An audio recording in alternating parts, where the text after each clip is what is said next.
سیاسی جماعتوں کا حصہ مت بنو، کسی سیاسی جماعت کا حصہ نہ بنو، کسی مذہبی ایسی جماعت جو تمہیں لڑا دے جڑا دے اس کا حصہ نہ بنو۔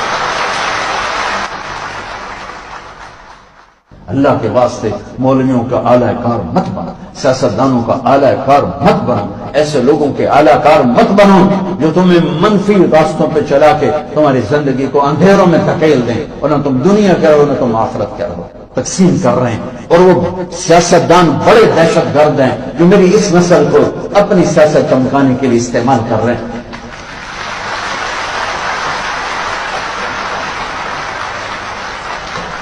انگا کرنے والی بات ہے کہ کس طرح میری نسل کو برباد کر رہے ہیں سیاست کے نام پر، مختلف شکلوں کے نام پر۔ بچوں، مذہب اس چیز کا نام نہیں ہے کہ تم نفرت کا شکار ہو جائے۔ اور کیا کہتے ہیں، چچا کا قاتل آیا، حمزہ کا قاتل، وحشی اور آ کر کہنے لگا امن کا پناہ چاہتا ہوں، پناہ چاہتا ہوں۔ منہ چھپایا ہوا تھا اور اس کے قتل کا فتویٰ دے دیا تھا میرے نبی نے، وہ یوں منہ چھپا کے آیا تھا۔ آپ نے پہچانا نہیں، کہا پناہ چاہتا ہوں۔ آپ نے کہا ہے پناہ ہے، تو اس نے چہرے سے کپڑا ہٹایا تو آگے وحشی۔ آپ نے کہا میرا جی تو چاہتا تھا کہ تیرے سر پہ تلوار پڑتی، پر میں پناہ دے چکا ہوں، بیٹھ بول کیا کہتا ہے۔ تو یہ سیاست کرنی ہے تو کرو، یہ دشمنی کی سیاست، یہ نفرت کی، مذہب کے نام پہ نفرت، یہ کون سا دین ہے، یہ کون سا دین ہے؟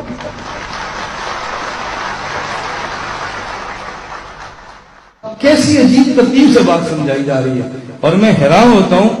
عالم کا بیان ہے، دین کا بیان ہے، تبلیغ کا بیان ہے، شریعت بیان ہو رہی ہے، اور جب یہ کہا جاتا ہے مولویوں کا اعلی کار نہ بننا، یہ شریعت بیان ہو رہی ہے، یہ تبلیغ بیان ہو رہی ہے، لڑائی والی سیاست نہ کرنا، لوگ تاڑیاں مار رہے ہیں، یہ شریعت ہے، یہ دین ہے۔ اللہ سے ڈرو، اللہ سے ڈرو، خدا سے ڈرو۔ ایک نئی بحث چل پڑی ہے، اللہ کی جنت بہت بڑی ہے، صرف تم نے نہیں جانا، اوروں کو بھی جانے دو۔ اتنی بڑی جنت کا اچار ڈالنے بتانا، استغفر اللہ، انا للہ و انا الیہ راجعون، کیا جملے ہیں؟ اتنی بڑی جنت کا خدا نے اچار ڈالنا، دل بڑا رکھو، اوروں کو بھی جانے دو۔ میں اب سیاست پہ بات چل رہی ہے اور بیان آ رہا ہے۔ بیان کیا آ رہا ہے؟ اللہ کے لیے مولویوں کے اعلی کار نہ بنو۔ نبی کی سیاست انتقام والی نہیں ہے، نبی کی سیاست پیار والی ہے، معاف والی ہے۔ اور دلیل، حضرت باشی نے حمزہ کو شہید کیا، منہ چھپا کے حضور کے پاس آئے کہ حضور پناہ چاہتا ہوں، فرمایا معاف ہے، معاف کر دیا۔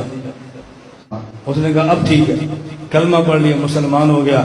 حضور نے فرمایا کلمہ پڑھ لیا ہے، میری آنکھوں کے سامنے نہ آنا، تجھے دیکھتا ہوں تو مجھے چچا یاد آتا ہے۔ توجہ رکھنا۔ اور تھوڑی دیر پہلے کیا کہا؟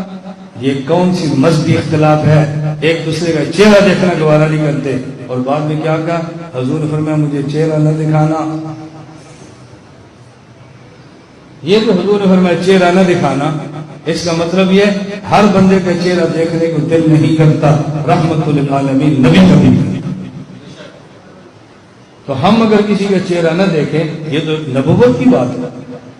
اور سمجھایا کیا جا رہا ہے؟ دیکھو وہ وحشی جس کے قتل کا حضور نے فتویٰ دیا تھا، اس نے معافی مانگی تو معاف کر دیا۔ ایسی سیاست کرو۔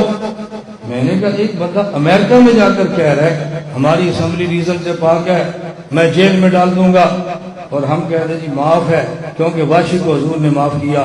بھائی واشی جرم کر کے گھر آیا تھا، مجھے معاف کر دو، یہ بھی مولانا کے پاس آ جائے مجھے معاف کر دو، ہم بھی کہیں گے معاف۔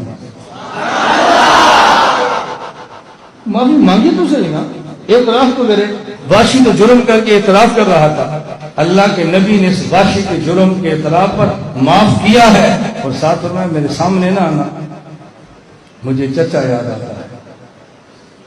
تو حضور نے قتل کا فتویٰ تو دیا نا، اس کا معافی مانگی تو معاف کر دیا۔ میں نے کہا جو لوگ آپ کے پاس آیا نا وہ آپ کو مولوی سمجھ کر آئے، آپ مولوی کا لفظ کاٹ دو، یہ پھر آئے تو مجھے بتا دو۔ اور آپ کہتے ہیں مولوی کا اعلی کار نہ بنو، یہ تو آئے مولوی کے پاس۔ تبلیغ والے کام کرتے ہیں، ہم نے کبھی دخل نہیں دیا، ان کا نظم ہے۔ وفاق والے اپنا کام کرتے ہیں، ہم نے کبھی دخل نہیں دیا، ان کا نظم ہے۔ جمعیت والے اپنا کام کرتے ہیں، تم دخل نہ دو، ان کا نظم ہے۔ ہم عقیدے کی محنت پوری دنیا میں کرتے ہیں، دخل نہ دو، ہمارا بھی نظم ہے۔ میری گزارش سمجھ آ رہی ہے؟ اپنا اپنا کام کرو، اپنے اپنے میدان میں رہو، کسی کی حوصلہ افزائی کرو، نہیں کر سکتے رکاوٹ مت پیدا کرو، کسی بندے کی محنت پہ پانی مت پھیرو۔ اللہ تعالی ہمیں اپنے اکابر اور مشائخ کی قدر کرنے کی توفیق عطا